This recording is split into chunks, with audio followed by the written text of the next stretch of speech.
How's it going, everyone? Welcome back to the Premier Football Podcast. This is Joe's Corner, the time of the week where we take a look at a feature piece of something prominent that's happening in the footballing world. This week, we're going to talk about managers that are under pressure in the Premier League, fearful for their jobs, and I picked out three in particular that are underperforming. The first is Unai Emery of Arsenal. For many Arsenal fans and for many football fans, it's a great surprise to see him taking training today.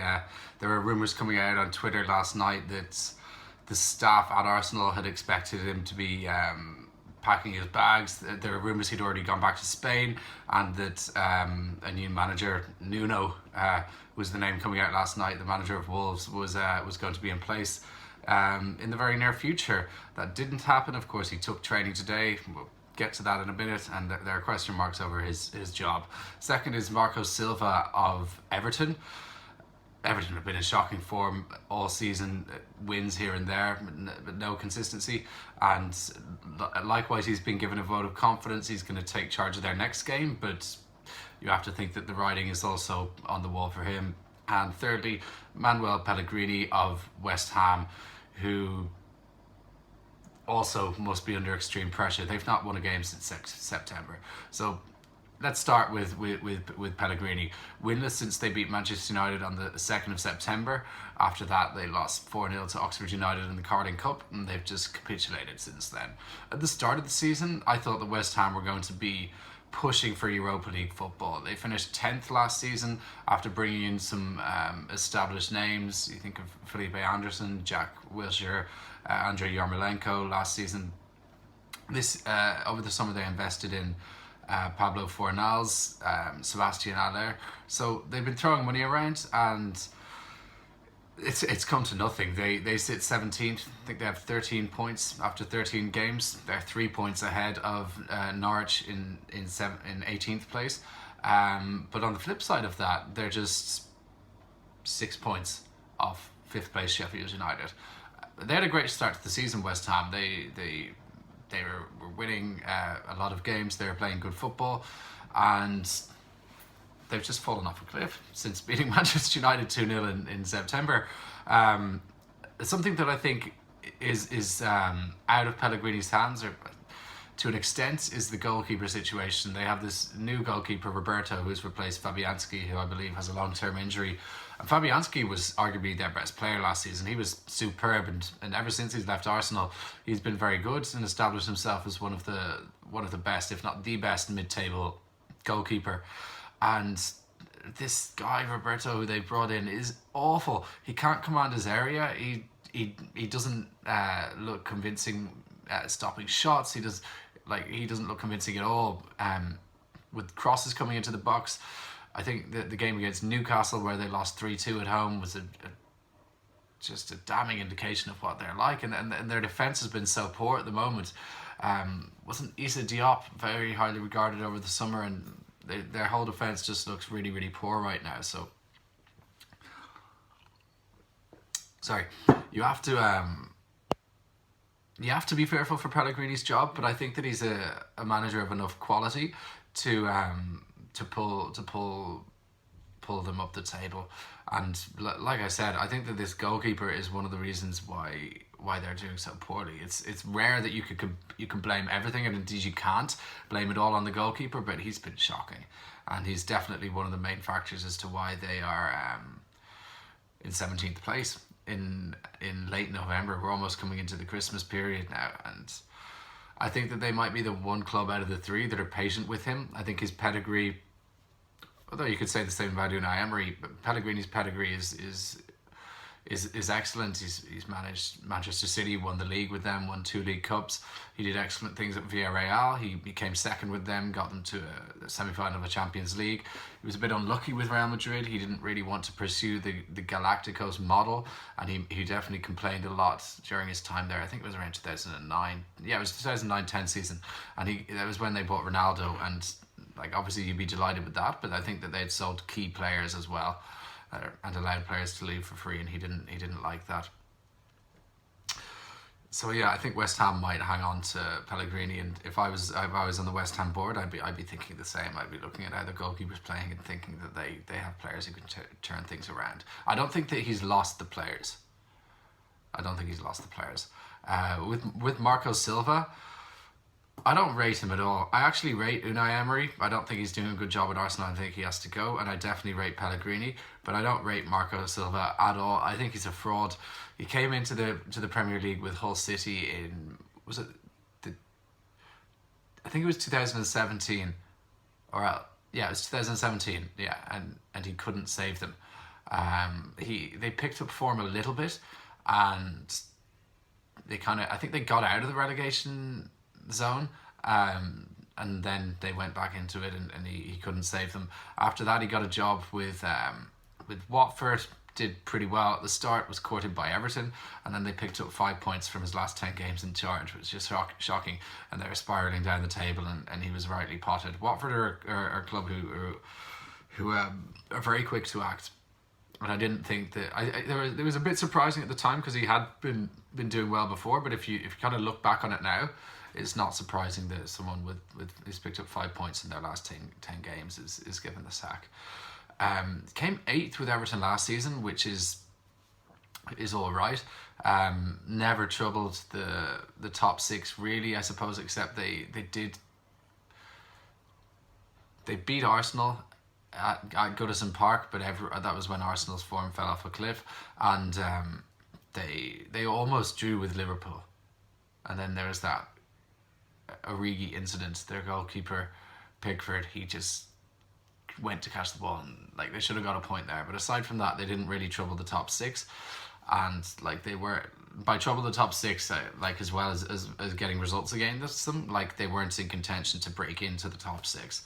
I think they're even a few points off Wolves in 7th place as well. So it was kind of it was all right. And this season they've just been shocking.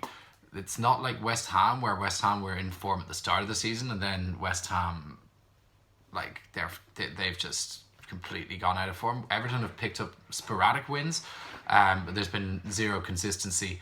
And if you think that West Ham's defense is bad, then Everton's is really quite something as well. It's just awful. No structure, especially from set pieces. They've been shocking. They're not doing the basics right. They have some decent flair players up top, like Sigurdsson, although he's not really been in the team as regularly as in previous seasons. Richarlison is okay on his day, but they don't really Theo Walcott and Alex Iwobi. Those are not the sort of people that you need to be relying on to be coming up with the goods week in, week out. And I think Marco Silva will get sacked. I think he'll get sacked in the next 10 days to 2 weeks, and I don't think he can have any complaints. And I'd be very surprised if another Premier League club came calling anytime soon. Sam Allardyce came out, and I don't really agree with him, saying that if his name was Allardyce, that he would have managed United by now. Listen, he got the England job, so, and then he ruined it for himself with that Telegraph sting operation, where he was drinking a pint of wine and gave inside information on how to sign players for lower fees or without agent fees, or can't remember the ins and outs. But he disgraced himself, and that was his big chance. If he'd done well with England, maybe he could have gone on to manage a more well-known top Premier League side. But he kind of has a point in the fact that top Premier League clubs don't like to take a chance on British managers. That's just how it is. I don't see any English managers out there at the moment who deserve to be managing clubs from the top 6. I'd love someone to tell me if they know someone British, if you can call him British. Brendan Rodgers, I don't know if he goes by British or Irish, but obviously being from Northern Ireland, he's entitled to decide which he chooses. He is. Leicester are technically a top 6 side now, and he'll get a bigger job than Leicester if he wants it come the end of the season, that's for sure. The last manager in the sack race, Unai Emery, I was so surprised to see him taking training today. I thought there were some legs in the rumours that came out last night that he would be, and I was just refreshing my Twitter page, waiting for the big news to come out that he had been sacked, and it never came, and I'm gutted. I think he has to go. I think he's been shocking since about late March of last season. To go from, that's almost 9 months. It's shocking. It's completely unacceptable. 6 wins in our last 20 Premier League games, or 7 in the last 21, one or the other. It's just not good enough. We have a negative goal difference now. Like, Arsenal are trying to play out from the back, and the players just have no idea how to do it. You look at Sheffield United, and they play out from the back comfortably. No disrespect to Sheffield United, but they were playing Championship football last season. And for Emery not to be able to get Arsenal to be able to pass the ball around, it's just a joke. And in terms of defending to a greater extent, Arsenal like to allow a lot of pressure onto them. It just doesn't make sense. I can't understand what he's trying to do. I thought that when he first came in, he was a breath of fresh air. I really liked how he was making the players work. We were pressing hard. We were winning games. We went 22 games without defeat in all competitions, and I know that some performances there papered over the cracks, but nevertheless we still went 22 games unbeaten. Did very well in the Europa League, even as far as the semi-finals, the quarterfinals and semi-finals, like beating Napoli twice, home and away, beating Valencia home and away, and then it all came unstuck in the final against Chelsea. But before that, the league form had just been awful. Like, every game, especially away from home, just going and losing 2-3, 3-1, 3-2. Not good enough. He got backed in the summer heavily. I know there's a counter argument that we only had a net spend of about 15-20 million pounds, but we still spent the second most in the summer. It was spending like 120-130 million pounds. And the big money signing Nicolas Pepe can't get a game because he's reverted to playing 5 at the back because he's terrified of losing his job. But the writing is on the wall for Unai Emery. There are no excuses for not sacking him. It's just up to the board now, and the longer they prolong this, the worse it's going to get. He's lost the dressing room. No one's fighting for him, and he absolutely has to go.